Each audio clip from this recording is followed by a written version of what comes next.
Muito boa tarde a todos. Desde já, em nome do Arquivo Nacional Torre do Tombo, Direção-Geral do Livro, Arquivos e Bibliotecas, muito agradeço a vossa presença aqui. É um enorme gosto podermos receber-vos nesta extraordinária casa.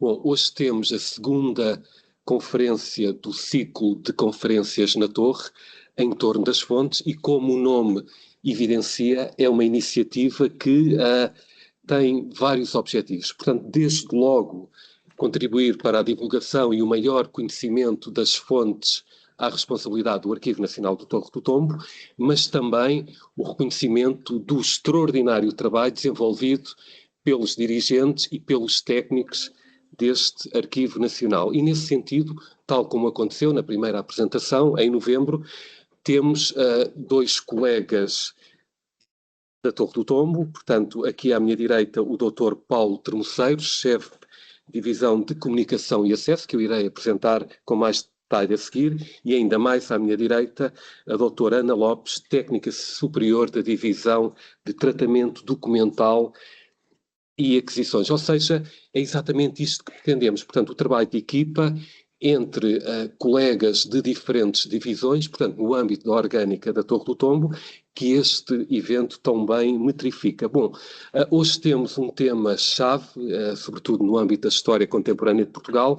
Como sabemos, o regime ditatorial do Estado Novo, vigente desde 1933, foi deposto pela Revolução de 25 de Abril de 1964 e os arquivos da PIDE, portanto, o acrónimo, como sabemos, Polícia Internacional de Defesa do Estado, 1945, sendo que, em rigor, tem as suas origens em 1933, com a PVDE, a Polícia de Vigilância e Defesa do Estado. Mas dizia, estes extraordinários arquivos da PIDE-DGS encontram-se abertos ao público desde 1994, sendo, como tinha referido, absolutamente fundamentais para a história contemporânea de Portugal, já que são um património documental único para o estudo da vigilância, controle e repressão sociopolítica em contexto da metrópole e da colónia, particularmente no quadro das guerras de descolonização. Portanto, a função desta polícia,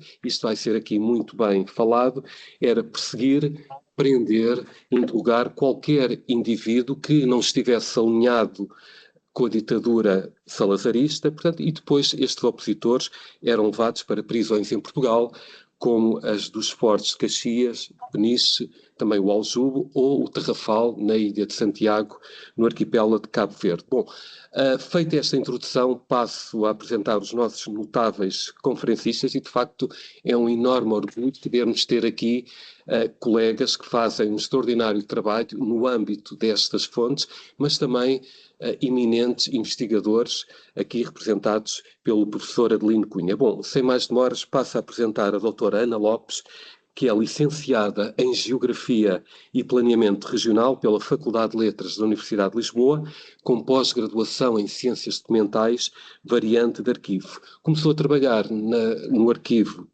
Torre do Tombo em 1987, maioritariamente na divisão de arquivos definitivos e tratamento arquivístico. Foi membro da equipa responsável pela elaboração do Guia Geral dos Fundos da Torre do Tombo, volume 5º, Instituições Contemporâneas, e o volume 6º, Coleções, Arquivos de Pessoas Singulares, de Famílias, de Empresas, de Associações, de Comissões e de Congressos. É coautora dos inventários dos fundos documentais União Nacional, Ação Nacional Popular e a Junta Nacional de Educação. É também autora dos inventários dos fundos documentais Comissão Nacional dos Centenários, Congresso Internacional de Medicina, Federação Espírita Portuguesa, Instituto Espiritualista Português, Joaquim Moreira Silva e Partido da Democracia Cristã, entre outros. Desenvolveu também trabalhos de inventariação, tratamento documental, coordenação e no âmbito da aquisição de documentos, nomeadamente a sua compra, doação e depósito. Atualmente desenvolve trabalhos de inventariação e tratamento documental do Fundo Mocidade Portuguesa e, finalmente, colaborou em formações, estágios a arquivistas de Itália, Timor e Omã, ministrados pelo Arquivo Nacional de Torre do Tombo. Bom, Considerando que esta primeira apresentação é conjunta, passo também já a apresentar o Dr. Paulo Termoceiro, que é chefe da Divisão de Comunicação e Acesso do ANPT desde 2007. Dentro das suas competências, é responsável pelo Gabinete de Leitura Pública e Referência e pelos gabinetes dos depósitos. Desde 1989 até 2007 esteve integrado na divisão de arquivística, tendo procedido, entre outros, à descrição dos seguintes fundos documentais: Ministério do Reino, Ministério dos Negócios Eclesiásticos e de Justiça e Secretariado Nacional de Informação. Foi gestor entre 2003 e 2007 do programa de descrição arquivística CALM. Bom, desde já passo a palavra aos meus colegas. Muito obrigado. Boa tarde a todos. Estão a ouvir? A minha apresentação será uma pequena viagem pela documentação existente no Arquivo Nacional da Torre do Tombo e pelo arquivo áudio da PIDE-DGS.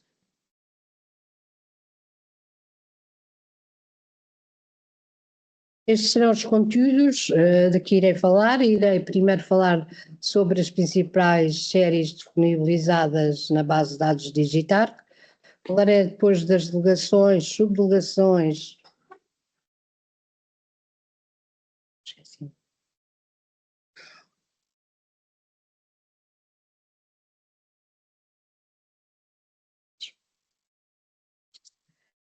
Subdelegações e postos da PIDE-DGS. Trago alguns exemplos sobre como era exercido este controle, quer na via terrestre, quer na marítima. Falarei das delegações ultramarinas, de alguma documentação que já entrou depois de 1992, depois de ter entrado o fundo da PIDE-DGS, e finalmente sobre o arquivo áudio da PIDE-DGS, penso que desconhecido para alguns aqui presentes.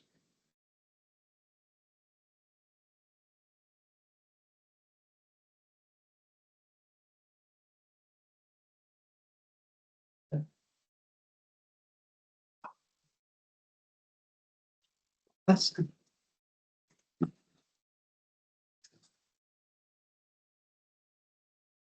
Passa. Só passarem para o lado. Deixa que passar. Sim, não passava, não avançava. É, achas mais difícil? Ah, então vai para trás.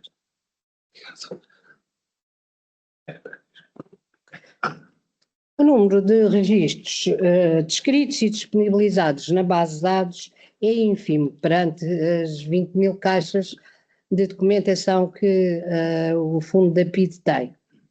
E estes registros disponíveis são decorrentes do pedido dos utilizadores e recaem sobretudo sobre os serviços centrais. Os serviços centrais têm cerca de 9.200 caixas e a Direção de Serviços de Informação, que engloba os serviços de reservados, com as séries dos serviços de reservados, dos Centros de Informação CI1 e CI2 e do Gabinete Técnico, são a principal documentação neste momento disponível na base de dados. Os boletins de informação já se encontram todos digitalizados. O colega depois, Paulo, falará sobre o acesso a estes boletins de informação. A outra direção de serviços que inclui também a maior parte da documentação acessível no Digitarc são os processos crime da Divisão de Investigação e Contencioso. Engloba também séries das polícias antecessoras e o Registro Geral de Presos. Este Registro Geral de Presos também já está digitalizado, não está na base de dados, mas já está acessível ao público. Essa acessibilidade depois o meu colega Paulo irá falar. Para a constituição destes e a organização deste instrução preparatória destes processos era baseado em a PIDE recorria a escutas, a apreensão de documentos, a relatórios dos informadores, denúncias, a apreensão de propaganda política informação obtida decorrente da prisão de indivíduos, informações internacionais, a PIDE tinha informadores nas embaixadas, vigilância direta e interseção postal. Aqui na imagem temos o centro de escutas da PIDE. Para a descrição na base de dados DigiTarc, os dados escolhidos são o título, as datas, a dimensão e suporte, o âmbito e conteúdo e a cota atual e notas pertinentes. O âmbito e conteúdo são registadas apenas informações pertinentes, como alcunhas, filiação, data de nascimento e nome de outros indivíduos que também pudessem pertencer ao processo, porque há processos de vários indivíduos. Nos processos de crime e os processos de informação, os dois últimos dígitos correspondem ao ano do processo. O processo pode ter vários volumes, isso significa estar acondicionado em várias caixas. No campo de condições de acesso, a documentação é sempre sujeita a expurgo. Este expurgo é feito na divisão de comunicação e, no caso de acontecer, é anexada uma folha de expurgo com as datas que foram retiradas e que não vão à consulta e o motivo e a fundamentação porque foram retiradas. Aqui no exemplo que estamos a ver é devido ao bom nome. Na descrição, no campo de condições de acesso, na base de dados, é colocada a frase: foram objetos expurgo de informações, as folhas tal e tal, por não serem inteiramente ou parcialmente comunicáveis. As folhas retiradas da leitura não voltam a sair do depósito, nem voltam a ir à consulta. Vou falar agora sobre as delegações, subdelegações e postos. A documentação das delegações e dos postos é muito significativa, são cerca de 11.000 caixas. E é claro que as delegações do Porto e de Coimbra são as delegações que têm mais documentação descrita, também são as delegações que são mais pedidas, mas de qualquer maneira a delegação dos postos de vigilância ou fronteiriços também é significativa e engloba importante documentação, como vamos ver agora em seguida. Trago aqui elencadas os restantes postos e delegações existentes com documentação. Estas delegações variam, por exemplo, o Douro só tem uma caixa, a Valença, por exemplo, tem 105 caixas e, maioritariamente, as séries que constituem esta documentação são processos individuais, circulares, correspondência, processos de informação, processos de crime, autos de transgressão, entre outras. Temos aqui o posto fronteiriço de Vila Verde de Raia. Eu há bocado passei, tínhamos o posto fronteiriço de Vila Real de Santo António, que foi todo remodelado e atualmente é uma esquadra da polícia.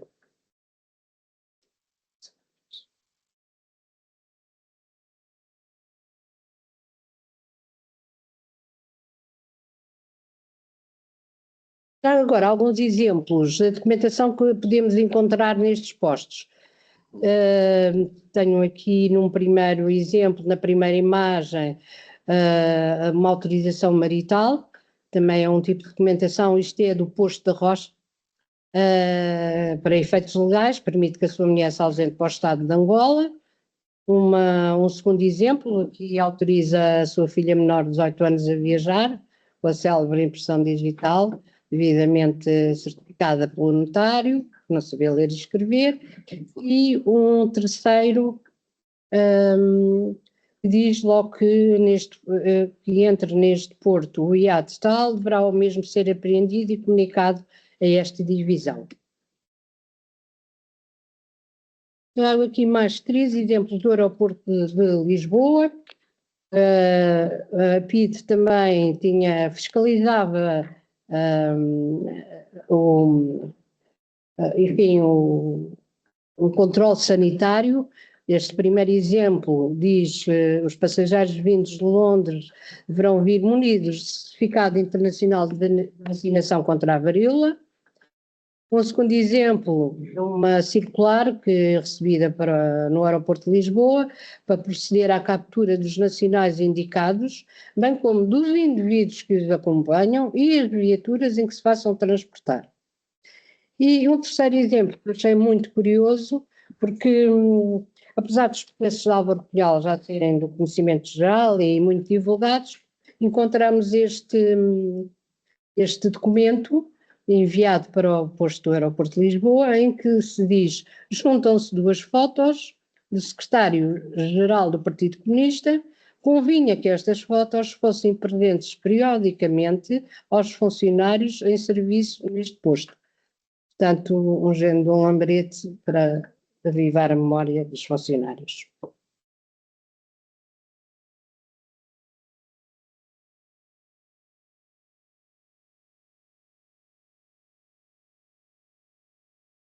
Tenho agora aqui dois exemplos, um do posto do Douro e outro do posto de Leixões. Tendo o vapor inglês entrado hoje neste porto do Douro,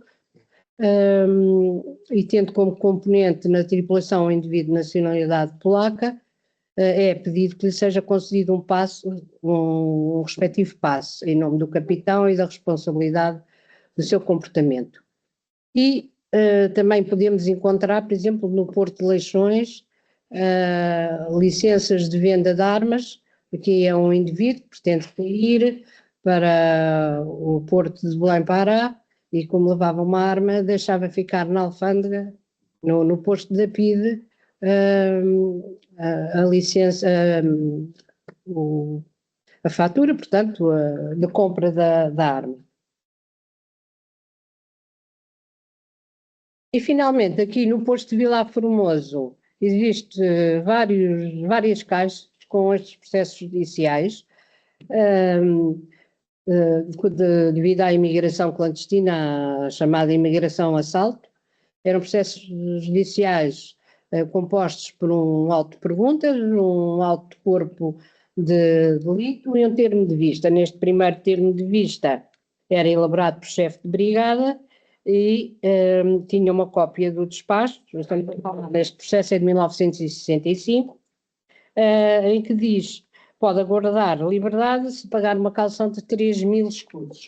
O segundo termo de vista, também elaborado por chefe de brigada, diz: nem possibilidade de o arguido pagar, era libertado com termo de identidade e residência.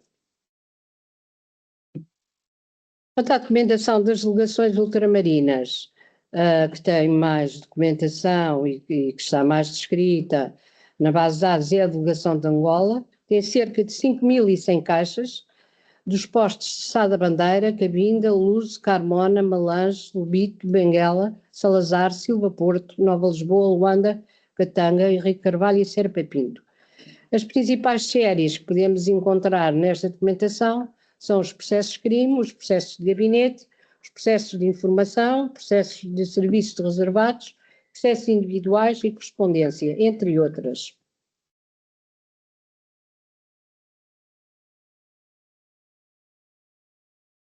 A delegação de Moçambique tem apenas 22 caixas e dos postos de Nampula, Beira e Vila Cabral, e é constituída por as principais séries de processos de crime, ordens de serviço e bloco de notas. A delegação da Guiné, com o posto de Bissau, as séries principais são os processos de crime, os processos de informação e os processos individuais. A delegação de Cabo Verde tem cerca de 273 caixas e tem os postos da Praia, Mindelo, São Filipe, Ribeira Grande, Aeroporto do Sal, São Bom, Tarrafal e Vila Assomada. E as principais séries são os processos de crime, processos de serviços de reservados, processos temáticos, processos coletivos e processos de vigilância. São Tomé, Timor, Macau e Índia não têm documentação, não existe documentação na Torre do Tombo, existem apenas 16 caixas, mas são dos serviços centrais, do gabinete do ultramar e são constituídas por processos de CI2 recebidos das delegações de São Tomé, Timor e Macau, nos serviços centrais.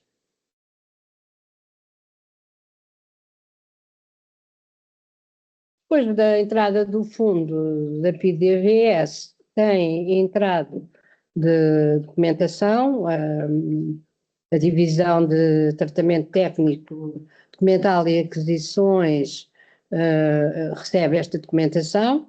Temos aqui, em 97, foram entregues para o Museu da Assembleia 144 caixas com negativos, chapas de vidro e gilogravuras.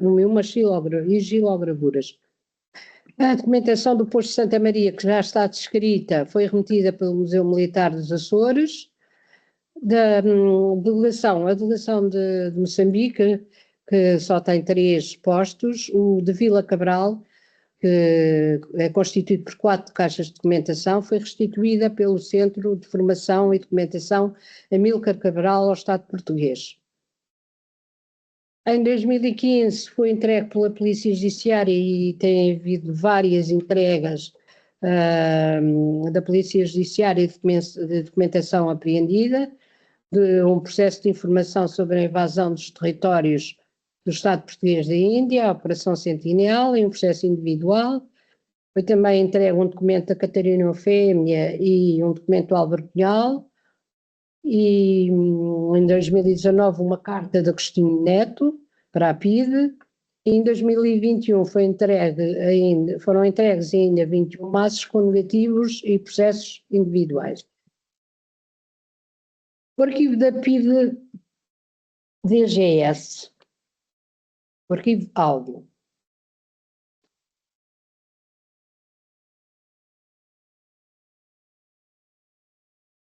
Em finais de 2014 foi constituído um grupo de trabalho multimédia por iniciativa e coordenado por Francisco Barbeto, diretor de Serviços de Inovação e Administração Eletrónica na altura.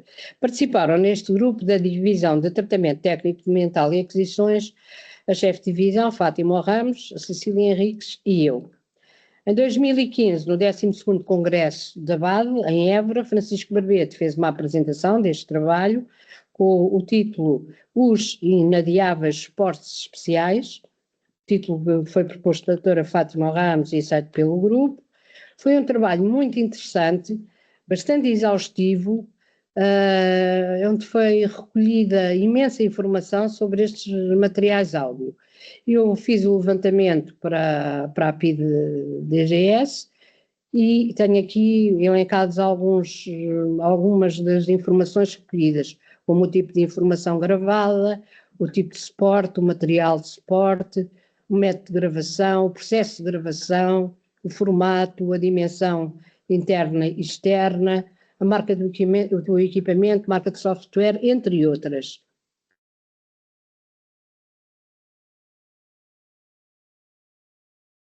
Relativamente ao arquivo da PIDE-DGS, foram identificadas 111 bobinas de 15 e 18 centímetros, 66 vinis, 40 cassetes C20 e C90, 4 filmes de 8 milímetros e 2 filmes, um de 35 milímetros e outro de 16 milímetros.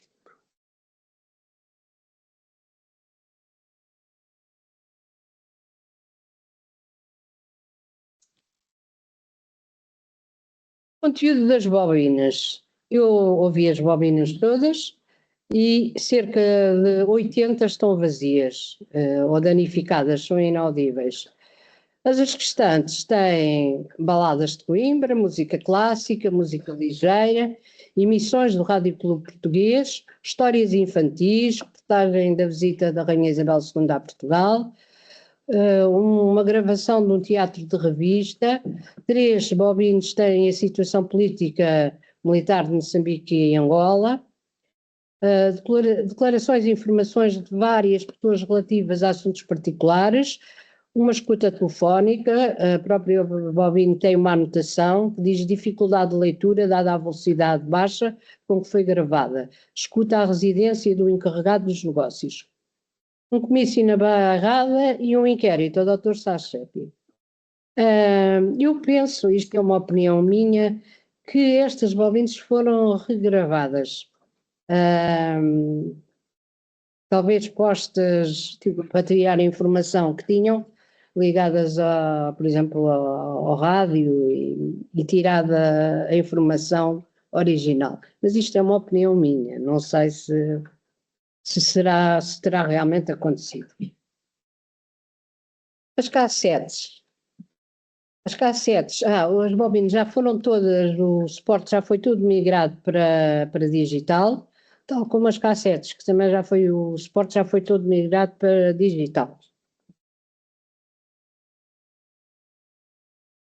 Segundo um relatório elaborado por o meu colega Mário Santana, que fez a digitalização destas cassetes, elas ainda, 8 cassetes não têm nada gravado, ou de um dos lados ou dos dois lados.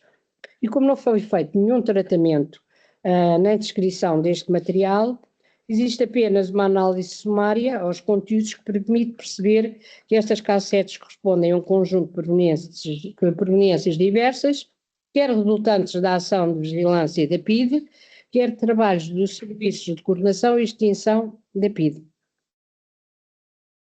Temos aqui um filme de 8 milímetros.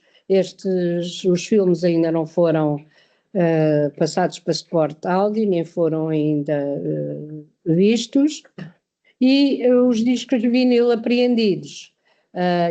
São discos apreendidos por delegação de Coimbra, são todos do Zeca Afonso e tratam-se de LPs e singles. Quero agradecer ao meu colega Fernando Costa pela pesquisa e disponibilização das fotografias do Secretário Nacional de Informação e queria ainda dizer que no site da Torre do Tombo, se fizerem uma pesquisa em fundos e coleções, obtemos ligações, por exemplo, para os instrumentos de descrição que já foram disponibilizados e também para apresentações ou exposições virtuais relacionadas o fundo de pesquisa. Neste caso, a PIDE já tem também associadas algumas descrições. O meu agradecimento pela vossa atenção. Então, muito boa tarde. Muito obrigado pela vossa vinda. É um prazer ter-vos aqui. Alguns de vós eu já conheço aqui de muitos anos aqui de trabalho. Perante aquilo que a minha colega Ana apresentou, a minha exposição vai ser um pouco menos, não é melhor nem pior, menos expositiva, vai tentar mostrar um pouco a realidade atual, é isso que se pretende, porque em relação ao funcionamento da PIDE, e nós somos arquivistas, nós não somos historiadores, é preciso dizer isto muito com muita clareza, já existem muitas obras escritas, portanto, sobre a história da PIDE, o caso da doutora Irene Pimentel, o caso do doutor Luís Farinha, que está aqui presente, Pacheco Pereira, e, portanto, é mais do ponto de vista arquivístico, mais do ponto de vista daquilo que vocês podem encontrar hoje em dia, quem acorre ao Arquivo Nacional, aquilo que se depara perante um arquivo que abriu há 32 anos. E, perante isso, a realidade é, por um lado, cor-de-rosa, salvo seja, mas há mas mesmo muito trabalho por fazer. E é um pouco isso, é um pouco, não diria provocatório, mas é um pouco isso que eu vou tentar aqui mostrar nestes breves minutos. Quem se dirige ao Arquivo Nacional hoje em dia para consultar os arquivos da PIDE-EGS, colocam-se várias questões. Por um lado, podem aceder à nossa base de dados, ao digitar, é uma evidência. Só que, como a Ana disse, na nossa base de dados e pela entrada PIDE, nós temos 25 mil entradas. Como devem imaginar, isto é uma pequena gota num imenso oceano. E isso o que quer dizer? Quer dizer, tal como a Ana disse, que a colocação desses registros online partiu um bocadinho, não proativamente, mas fruto das solicitações que muitas vezes os utilizadores, sejam eles organizações ou particulares, foram fazendo. Portanto, a documentação foi sendo digitalizada e foi sendo colocada online. Mas há mas mesmo muita documentação ainda por descrever, e eu depois passarei a referir isso. Portanto, as pessoas chegam ao Arquivo Nacional, vão até ao Serviço de Referência, têm, portanto, a base, o Digitarc, têm a base de dados, as bases de dados que lá se encontram de referência na PID-DGS, e logo aí temos um grande problema. É que a base que lá se encontra da PID-DGS está completamente, neste momento, e já há bastante tempo, está completamente obsoleta, completamente parou no tempo.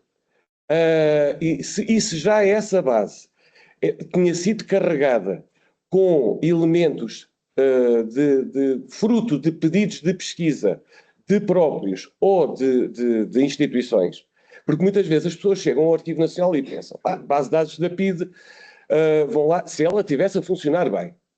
Não está. Fazem uma pesquisa e não encontram o nome de uma pessoa e pensam logo que na PID não existe esta pessoa ou não existe este organismo, o que seja. Não. Aquela base foi construída a partir dos pedidos que foram sendo feitos pelos investigadores, pelo cidadão, e que foi sendo carregada. E, portanto, é uma base que acaba por ser um pouco residual em relação à documentação existente, ok? Pronto, logo aí há um pequeno óbice que está a ser trabalhado e que vai ser trabalhado, seja pela construção de uma nova base de dados, seja pela migração para a base Digitarc desses mesmos dados. Portanto, isso vai ser feito, não sei quando, futuramente, mas isso acaba por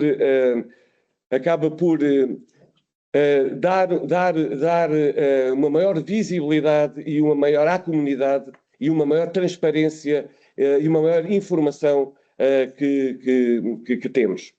Por outro lado, muitas vezes as pessoas esquecem-se, mas não por falta de indicações dos colegas da referência, esquecem-se que existem em papel, existem nas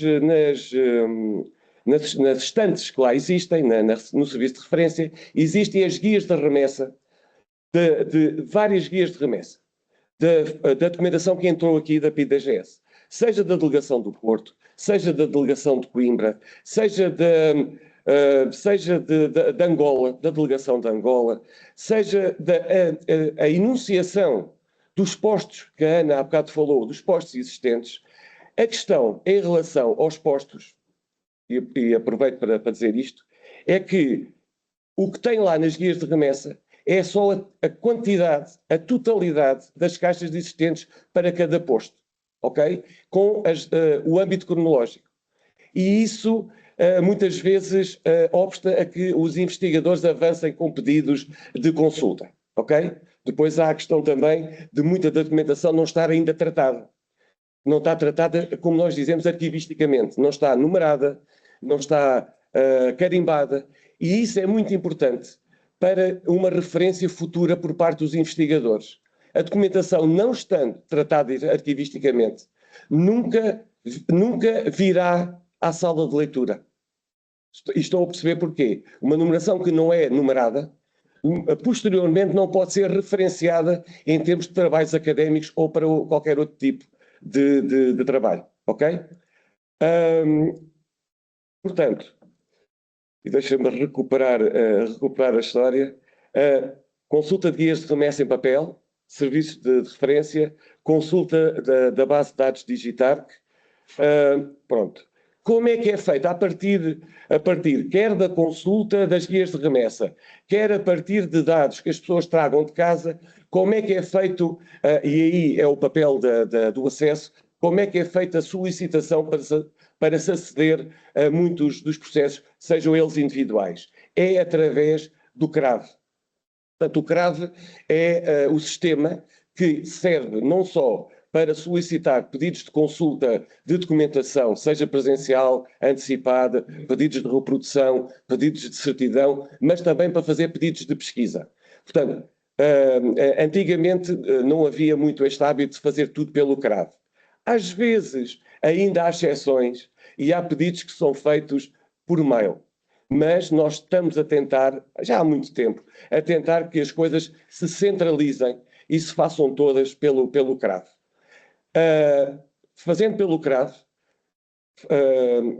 portanto, quem faz o pedido de pesquisa tem que enunciar um conjunto de elementos para poder depois, os colegas que fazem a pesquisa nos próprios ficheiros, têm que ter 4 elementos que são fundamentais. O nome, muitas vezes não se sabe, claro. Muitas vezes o próprio não sabe, ou o investigador não sabe o nome completo, mas tendencialmente o que se pede é o nome completo, a filiação, a data de nascimento e a naturalidade.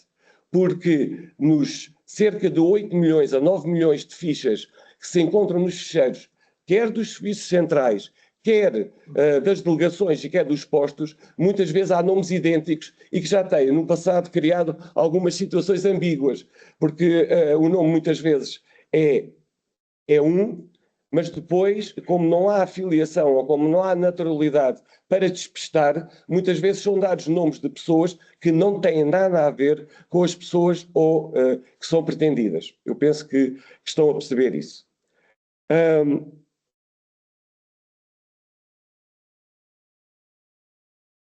Aqui, seta do lado direito. Direito. Sim. A seta não me está a ajudar, mas... Bem, enquanto ali o colega não vem, eu vou avançar. Há aqui uma questão muito importante que passados 19 anos em que eu estou mais ou menos pronto a comandar, entre aspas, a questão do acesso à documentação da PIDE, hoje em dia não é possível dizer a 100%, não é possível dizer com toda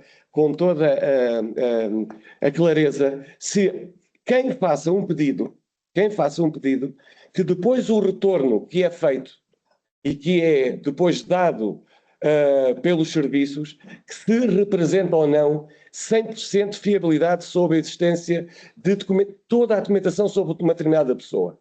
E porquê é que eu digo isto? Porque quem faz a pesquisa nos depósitos, recorre a quê? Recorre aos ficheiros dos serviços centrais, recorre aos ficheiros da delegação do Porto, recorre aos ficheiros da delegação de Coimbra, recorre aos ficheiros caso seja necessário, de Angola, aos ficheiros de Cabo Verde, aos ficheiros da Guiné. Mas há aqui uma questão, e isso que é mais uma questão que temos que desenvolver e temos que aprimorar, que é a descrição. A descrição de muita documentação, seja ela das delegações, seja ela, por exemplo, dos postos, que neste momento não está descrita. E, portanto, nós não podemos dizer perentoriamente, seja para nomes muito sonantes, casos de Mário Soares, casos de Álvaro Cunhal, o que seja, que a resposta que é dada é 100%. É impossível darmos essa resposta. Portanto, o que se pretende é que, com o passar do tempo, com a descrição da documentação, seja possível afinar melhor esse tipo de questão e que porque nós, Arquivo Nacional, e neste serviço em particular, nós temos o poder. E estão a perceber o que é que eu estou a dizer. Quando um leitor, quando uma instituição faz um pedido, está muito dependente daquilo que o serviço, da resposta que o serviço dá. E, portanto, é este poder que nós temos, que é difícil de um pouco de atenuar, mas que, com a quantidade cada vez maior de descrição de documentos, eu penso que nós vamos conseguir aprimorar esse trabalho.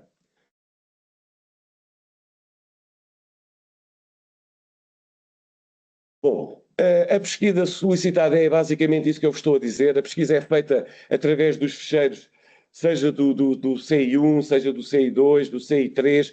Eu não vou estar agora, eu penso que a questão de ser centro de informações 1, centro de informações 2, isto está mais do que, penso eu também posso descodificar isso, mas penso que aqui não é tão necessário estarmos aqui a falar dos vários setores da polícia política e da forma como eles controlavam a documentação. Bom, portanto, nós temos várias etapas. A etapa, como eu já vos disse, a etapa inicial é a etapa da pesquisa, a etapa do pedido. Depois temos a etapa da pesquisa que é feita pelos serviços internamente, e essa pesquisa complexa, como vocês devem imaginar, porque muitas vezes os dados que são fornecidos são lacunares, não são a totalidade daqueles 4 elementos que eu vos disse há pouco. E muitas vezes temos que, e aí é muito importante o contacto com o utilizador, seja pelo serviço de referência, seja depois por mail, seja telefonicamente. A nossa política e a nossa perspectiva é não ficar fechados pelo computador. Um pedido feito pelo computador, uma resposta feita pelo computador, havendo dúvidas, elas têm que ser dirimidas entre a instituição e o solicitante.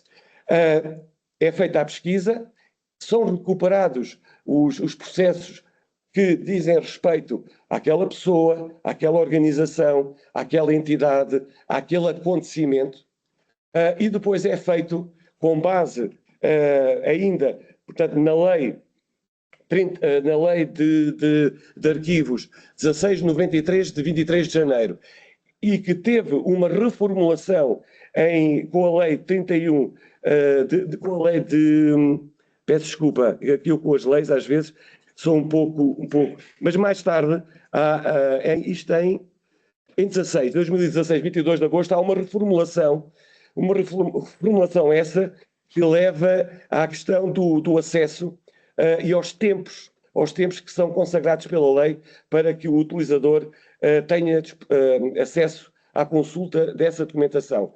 Sou-vos sincero que esta linha A e B, que estão aqui, para mim, às vezes, não é muito fácil de leitura, porque quando se diz que desde corridos 30 anos, sob a data da morte das pessoas, a que respeitam os documentos, ou, não sendo conhecida a data da morte, decorridos 40 anos sobre a data dos documentos, mas não antes de terem decorrido 10 anos sobre o momento do conhecimento da morte. Até é preciso respirar, porque é preciso também ter um pouco às vezes, de bom senso para lidar com este tipo de questões. E este tipo também de questões que os colegas que procedem no gabinete do chamado expurgo muitas vezes se deparam. Não é muitas vezes uma questão fácil de fazer, mas pronto, é outra etapa.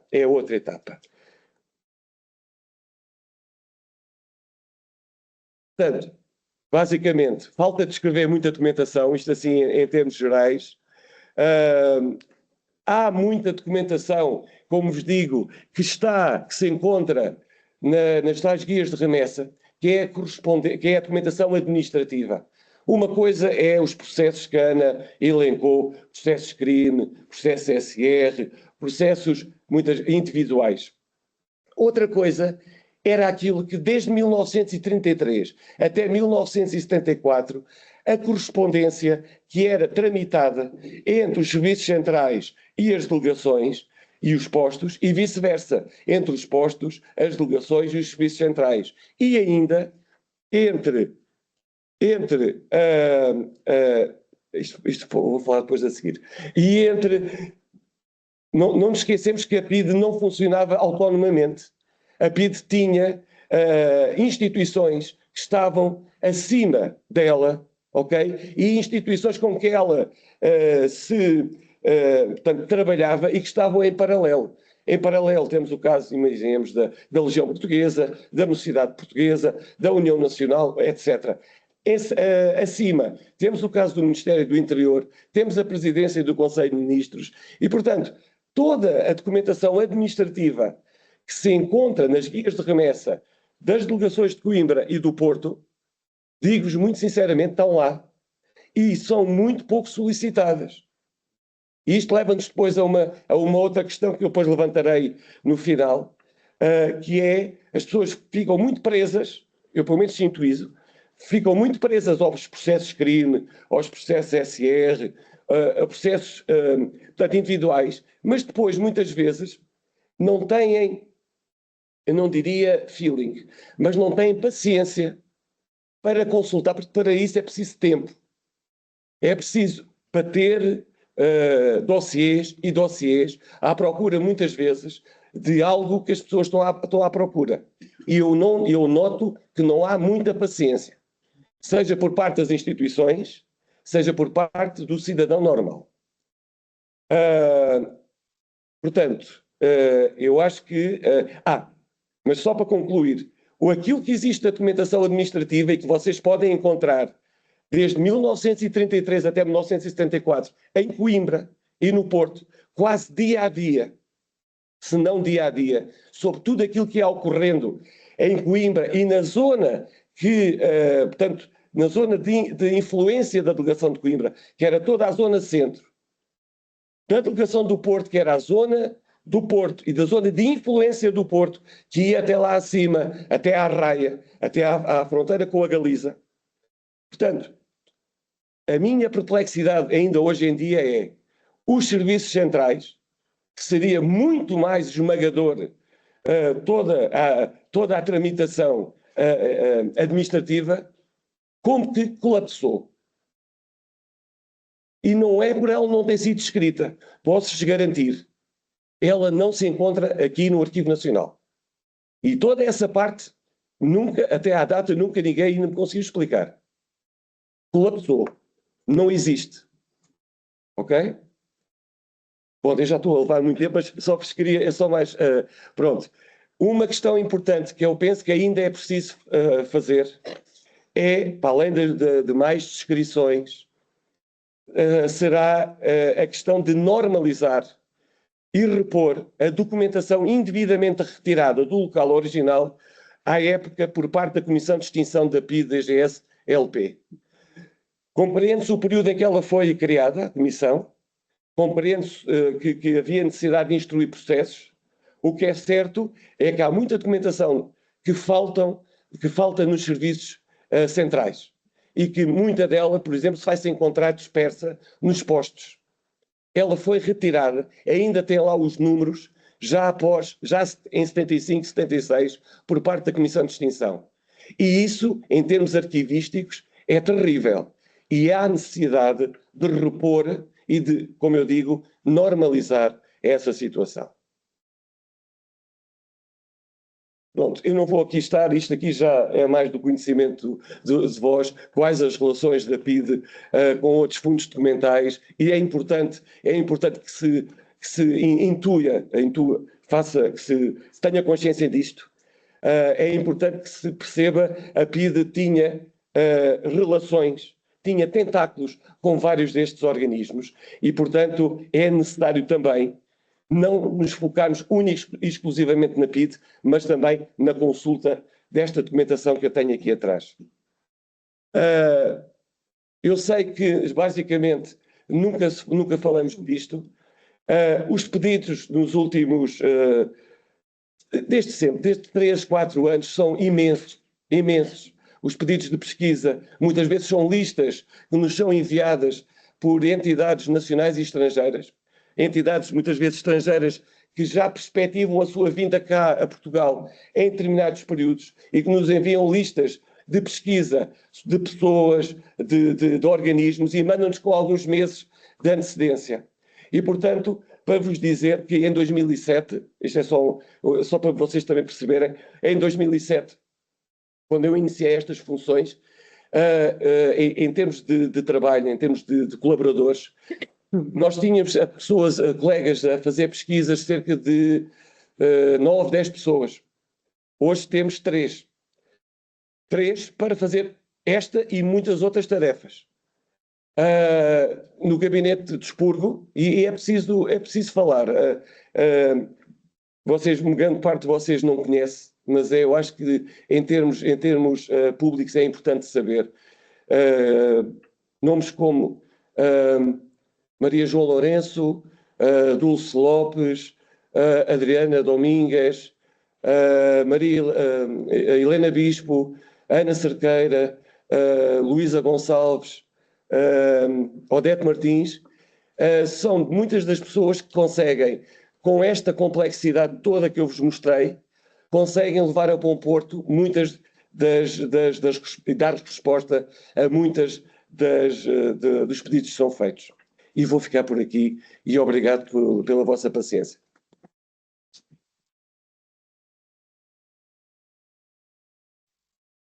Bom, muito agradeço aos meus colegas, doutora Ana Lopes, doutor Paulo Termoceiro, extraordinárias apresentações complementares que aqui trouxeram e também, muito bem, a menção ao trabalho invisível de colegas que estão por trás, que poderiam estar aqui também a fazer estas apresentações, mas que, no fundo, são absolutamente fundamentais para que a documentação seja disponibilizada aos leitores. Portanto, também o meu profundo agradecimento a esses colegas que, não estando aqui, são indispensáveis para o trabalho que fazemos e para a disponibilização desta informação. Bom, passo agora a apresentar o professor Adelino Cunha, que, se tivesse que sintetizar uma frase, portanto, é uma pessoa que aprendi a admirar profundamente antes de ter o gosto de conhecê-la. É professor associado da Universidade Europeia, investigador integrado do Instituto de História Contemporânea da Universidade Nova de Lisboa, é doutorado em História Contemporânea por esta mesma universidade, no âmbito do programa interuniversitário de doutoramento em História, e possui um segundo doutoramento, que neste caso é o primeiro, considerando a ordem pela qual foi feito, em Ciência da Comunicação, também pela Universidade Nova de Lisboa. Venceu em 2023 o Prémio de Investigação da Universidade Europeia, é autor de vários livros e artigos científicos, alguns integrados no Plano Nacional de Leitura, e leciona unidades curriculares nas áreas da História Contemporânea e Jornalismo Digital. Exerceu, igualmente, funções de pró-reitor da Universidade Europeia. Bom, esta foi a nota biográfica que recebi, mas, de facto, o professor Adelino Cunha tem tanto de extraordinário investigador quanto de modesto, e, nesse sentido, não poderia deixar de referir algumas obras-chave, exatamente no âmbito desta tipologia de arquivos que aqui estamos a falar, como, por exemplo, Filhos da Clandestinidade, Álvaro Cunhal, Retrato Pessoal e Íntimo, Para que serve o Partido Comunista Português, Os Anos da Fundação, Júlio de Melo Fogaça, Álvaro Cunhal, António Guterres, Os Segredos do Poder, entre outros. Portanto, é com muito gosto que passo a palavra ao professor Adelino Cunha, agradecendo por ter aceitado o nosso convite para aqui vir. Muito boa tarde a todos. Eu queria, se permitisse, começar só com duas palavras iniciais. Uma para a doutora Ana Maria Lopes e para o Paulo Termoceiro. Mais próximo. Assim, mais próximo. O senhor, assim, se calhar. Ia começar pelo elogio, se calhar foi por isso que o microfone não deixou. À doutora Ana Maria Lopes e do Paulo Termoceiro, por aquilo que nós ouvimos hoje, pela dedicação, pelo profundo conhecimento que eles têm, e temos de missão que eu acho que nem sempre, ou quase, ou pelo menos não vezes suficientes, é reconhecido publicamente pelo trabalho que eles fazem, muitas vezes é injustamente invisível, e é um trabalho que é fundamental para isto, para preservar a memória coletiva. Portanto, acho que nós temos todos esse dever, acho cívico também, deixar sempre a palavra estes profissionais que não são devidamente reconhecidos no seu trabalho diário. E uma prova para o Paulo Batista, e ele agora estragou-me com os mimos, com as dúvidas iniciais. Nós somos amigos há alguns anos, mas não é por isso, evidentemente, que eu estou cá, espero eu, mas queria felicitá-lo pela nova missão que ele tem, e por este trabalho. O Paulo é um entusiasta, e este trabalho que ele está a tentar desenvolver de projeção desta casa com os seus profissionais, acho que é um trabalho de grande mérito, e espero bem que chegue a bom porto. Para mim, é bom regressar aqui, eu regresso sempre em paz à Torre do Tombo. Eu entrei aqui pela primeira vez há quase 30 anos, para a minha tese de licenciatura sobre os cotos de Alcobaça. Eu venho cá pontualmente e sempre regresso, sinto sempre isto, uma paz enorme de estar aqui a trabalhar. Quanto ao tema que eu hoje propus abordar, eu sei que vou dar umas coisas que vão ser eventualmente controversas, mas se eu não fosse controverso, provavelmente não seria eu próprio. Queria partir, no fundo, algumas observações iniciais sobre a minha própria experiência como investigador e sobre o problema central que os historiadores todos eles sentem, e hoje estão com alguns historiadores. Lá esteve aqui uma professora minha de doutoramento, que teve aqui ainda há pouco tempo. O problema central tem a ver com isto, com as fontes. Eu vou ser claro naquilo que me parece que é óbvio, que é não há aqui nenhuma em relação às fontes históricas. Ou há fontes ou não há fontes. E o primeiro desafio que nós temos, e o Paulo Terceiro explicou isso muito bem, que há alguma preguiça da parte dos investigadores. Eu acho que é mais a falta de tempo para que nós consigamos levar tão longe quanto possível este esforço. Não havendo as fontes, não é o desafio que se coloca sempre a todos nós, e a muitos de vós, e aqui estão hoje, é como é que nós podemos preencher os espaços em brancos. E era um pouco sobre isso que eu queria falar, sobre como é que o historiador pode ou não pode preencher os espaços em brancos e o que é que eles dizem sobre a própria história. No fundo é isto, é como é que nós devemos lidar, como é que nós podemos lidar com aquilo que não está dito ou com aquilo que não está visível tendo sido dito noutras circunstâncias. E como é que se pode fazer a história quando escasseiam as fontes de informação. E eu queria começar por aqui, por referir isso, que a ausência de fontes primárias na investigação é um desafio comum e é muito significativo para quem tenta, no fundo, investigar com rigor, com tempo, e segundo uma metodologia que quer sempre ser o máximo rigorosa possível. E estes espaços em brancos referem-se às lacunas nos arquivos, onde as informações, os eventos ou os contextos não estão suficientemente documentados, seja por falta da própria fonte ou até pela escolha de certos eventos ou grupos não estarem devidamente registados. E lidar com essas lacunas é uma tarefa que é muito complexa e exige uma combinação de, atrevo-me a dizer, uma certa criatividade, rigor metodológico e sempre isto, uma fortíssima reflexão crítica sobre todo o processo. Mas também, e há pouco o Paulo também tocou sobre esse aspecto, uma resiliência à desilusão que é frequente e quem investiga sente isso, muitas vezes uma desilusão, um cansaço provocada pelo imenso vazio que é estar dias, semanas, meses à procura de informação e há sempre um imenso vazio, ou muitas vezes há um imenso vazio à nossa frente. E também tem muito a ver com isto, com a maneira como o investigador enfrenta e resolve no fundo essas ausências e essas implicações que têm as ausências na veracidade da narrativa histórica, e eu aqui queria usar este termo com a devida ponderação, da narrativa histórica, tanto para a narrativa quanto para a construção daquilo que são as interpretações baseadas sempre em fontes que são sempre limitadas. E era sobre isso, no fundo, que eu gostaria de partilhar algumas ideias breves, baseadas nas experiências com 2 casos concretos. Uma tem a ver com a biografia de Júlio Melo Fogaça, que já foi publicada, e outra de Kornilov, que está na sua fase inicial, sendo que esta sua fase inicial já dura há quase uma década. Está a ser difícil sair precisamente deste buraco onde eu me vejo, por aquilo que eu acho são insuficientes de fontes para aquilo que eu pretendia ou que eu pretendo fazer com esta biografia. E nesta história biográfica, este espaço em branco não constitui por si próprio apenas lacunas documentais a ser preenchidas, são muitas vezes também, na minha opinião, estruturantes da própria narrativa histórica. A ausência destas fontes condiciona muito as escolhas do investigador, influenciando tanto o ritmo do relato como os momentos de maior ou menor densidade interpretativa. Em contextos marcados por silenciamento político ou repressão, estes vazios tornam-se particularmente significativos, obrigando a uma negociação constante entre o que é possível afirmar com base em evidência documental e o que apenas pode ser sugerido ou problematizado. A narrativa biográfica constrói-se não apenas a partir daquilo que os arquivos revelam, mas também do que ocultam, exigindo uma explicação metodológica, evidentemente, dos limites do conhecimento histórico e das estratégias utilizadas para lidar com a fragmentação ou ausência das próprias fontes. O primeiro passo para lidar com este espaço em brancos, penso eu, é o reconhecimento da sua existência, o reconhecimento desta limitação. Como historiador, tem de ser absolutamente transparente sobre as lacunas da documentação e refletir sobre o que essas ausências afetam ou não a própria pesquisa. Reconhecer os limites não significa enfraquecer a investigação, mas sim clarificar a condição da narrativa histórica. Ao fazer isso, estamos a dar ao leitor uma visão honesta sobre a incompletude do conhecimento e a natureza das conclusões tiradas. Na verdade, dizer o que não sabemos pode, por paradoxo que possa parecer, abrir até novos caminhos para a própria investigação. Este reconhecimento das limitações remete, inevitavelmente, para a compreensão do arquivo, não como um repositório neutro de factos, mas como uma construção histórica e política. Os arquivos resultam, na minha perspectiva, de processos de seleção, organização e conservação que refletem necessariamente relações de poder, prioridades institucionais e contextos políticos muito específicos.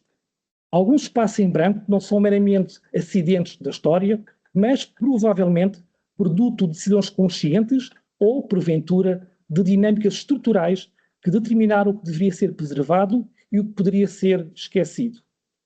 Ao assumir esta perspectiva, o investigador desloca o foco da simples ausência documental para a análise crítica das condições que produziram esse silêncio, incorporando-o como elemento interpretativo central na construção da narrativa histórica.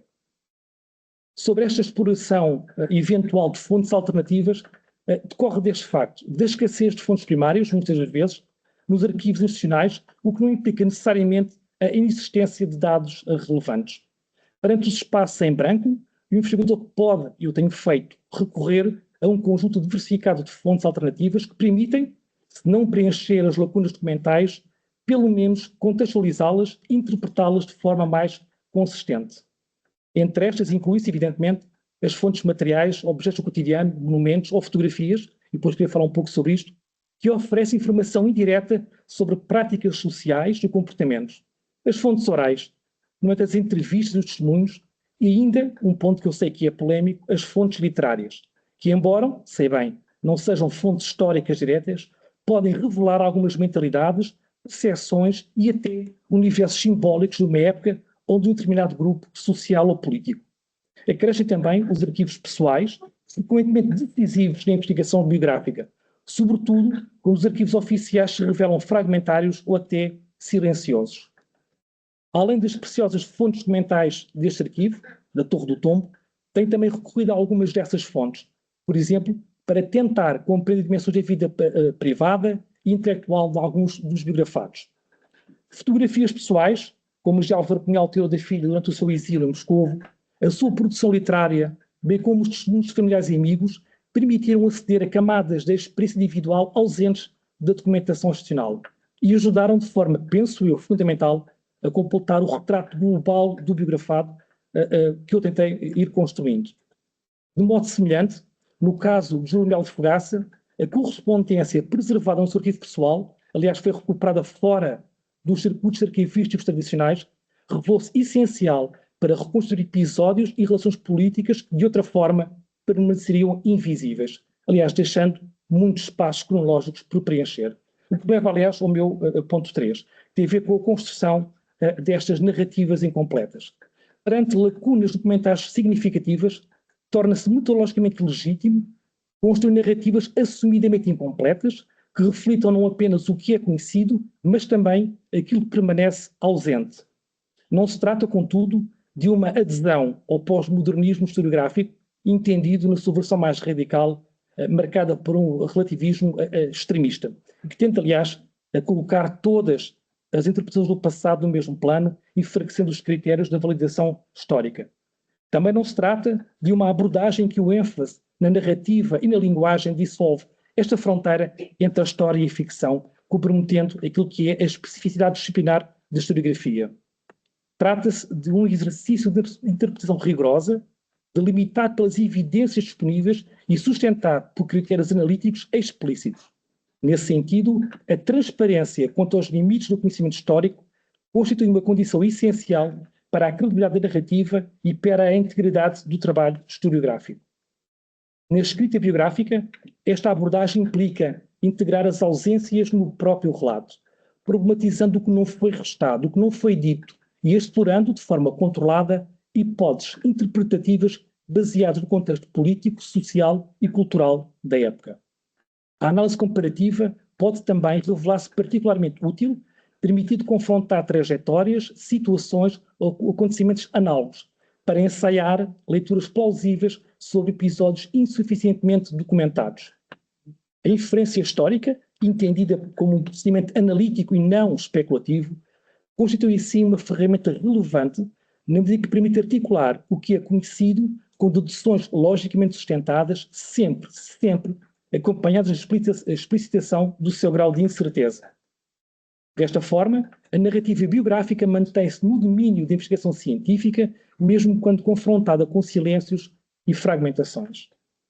Queria agora brevemente regressar um pouco a esta ideia dos 9 caminhos que resultam do silêncio ou dos silêncios das fontes. Estes espaços em branco podem constituir, por sem que pareça, e a mim não me parece, uma oportunidade para reformar as próprias questões de investigação.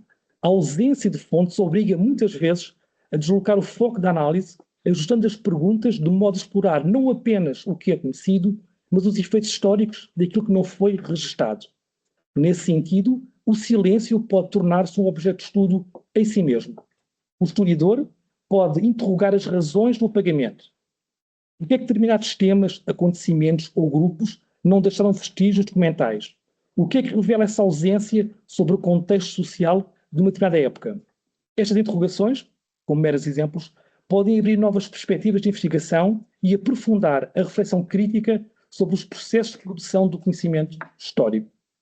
Por outro lado, a análise das ausências também desafia narrativas históricas consolidadas, frequentemente construídas a partir de conjuntos documentais limitados e marcados por vieses específicos.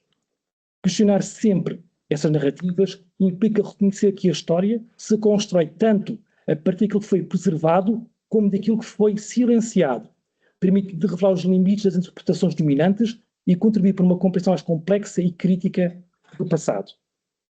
Queria só, se me permitissem, só umas breves notas finais sobre este processo do que o Paulo certamente falou ainda há pouco, sobre o processo da digitalização dos arquivos, e eu queria referir-me, enfim, de forma genérica, a todos os arquivos que estão a passar por este processo, porque isto vai alterar profundamente a dinâmica da investigação, introduz ao mesmo tempo, isto parece um pouco contraditório, mas introduz facilidades e desafios que ainda estamos a aprender a lidar com eles.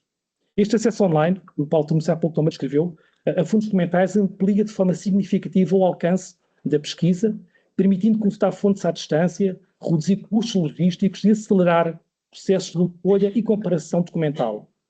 Este avanço teve um impacto claramente positivo naquilo que eu vou chamar como uma democratização do acesso ao conhecimento histórico, tornando a sermos antes restritos a investigadores presenciais disponíveis a um público muito mais vasto. Contudo, este modelo de acesso não está isento de limites e dificuldades. A digitalização é frequentemente seletiva, o que significa que o investigador trabalha com um corpo já filtrado por critérios institucionais, técnicos ou financeiros. Além disso, a consulta de documentos em formato digital pode implicar muitas vezes a perda de elementos materiais relevantes, que aliás exigem muitas vezes esta presença no arquivo. Diria, como última palavra, que o uso de documentos digitalizados apresenta vantagens que são evidentes em termos de acesso e de eficiência, mas não substitui nunca a experiência do trabalho presencial nos arquivos e o contacto com os seus profissionais. Por isso, acho que uma palavra para os arquivistas, para todos os especialistas que tenham um profundo conhecimento do espólio existente e do espólio que eles não deixam que seja esquecido e que vivem com a responsabilidade, que é só deles, de não deixar a memória coletiva morrer. A minha nota final nasce da alegria, que é quase infantil, de encontrar a fonte que permite finalmente encaixar as peças essenciais para compreender uma narrativa histórica. Há momentos em que uma única fonte, um único papel, é suficiente para mudar a direção de uma investigação, iluminar zonas em tanto obscuras e obrigar-nos a repensar hipóteses e leituras que pareciam consolidadas. A descoberta de um novo documento pode, de forma inesperada, alterar o rumo de um livro que está a ser escrito. Foi isso que aconteceu na investigação que eu fiz ao Júlio Melo de Fogaça. E é isso que agora espero também, com esta investigação que estou a fazer agora, da Caroline Loft, um pequeno milagre que permita fazer avançar. A investigação está a assentar já algumas fontes que são importantes, e que o Paulo também já partilhou comigo, mas eu convivo ainda com demasiados silêncios e demasiadas lacunas. E perante estes vazios, a persistência, acho eu, não é apenas uma virtude metodológica, mas uma necessidade também emocional. Continuar a procurar, mesmo quando as fontes escasseiam, exige foco, motivação e uma imensa teimosia. São anos de trabalho intenso em que a insistência acaba por moldar profundamente o percurso de investigação e também do próprio investigador. É por tudo isto que reforça o meu reconhecimento e elogio de todos os profissionais de todos os arquivos, e em especial aos profissionais da magnífica Torre do Tombo. Muito obrigado.